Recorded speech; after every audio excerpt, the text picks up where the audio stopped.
জীবনে চলতে হলে কত কিছুই না প্রয়োজন হয়, তাই আজকেও একটা প্রয়োজন ছিল। সেই প্রয়োজনের কারণেই স্টেডিয়ামে চলে আসলাম। মিরপুর 2 নাম্বার স্টেডিয়ামে একটা প্লাস্টিকের টেবিল কিনব ছাদের জন্য। আসসালামু আলাইকুম, সবাই কেমন আছেন? আলহামদুলিল্লাহ, আমি ভালো আছি। টেবিল কিনতে এসে ড্রেসিং টেবিলটা দেখে একটু দামাদামি করলাম।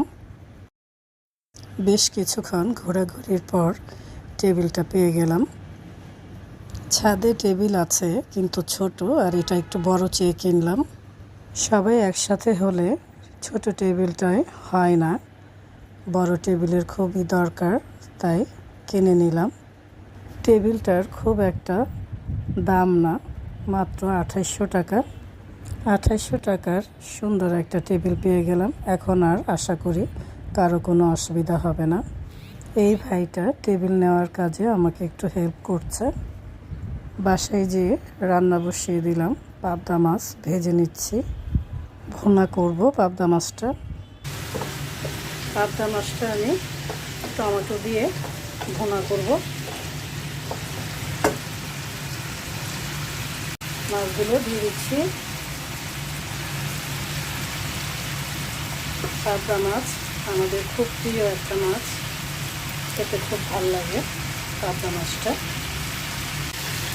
পানি দিয়ে দিচ্ছি, ঢেকে দিচ্ছি। এই তো হয়ে গেছে পাবদা মাছের তরকারি, টমেটো দিয়ে রান্না করেছি। প্রতিদিনের মতো আজকেও ইফতার ভেজে নিচ্ছি। আলুর চপ বসিয়ে দিয়েছি।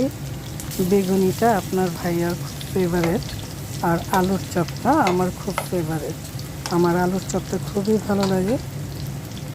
আলুর চপ ভাজা হয়ে গেছে, এখন আমি উঠিয়ে নিচ্ছি।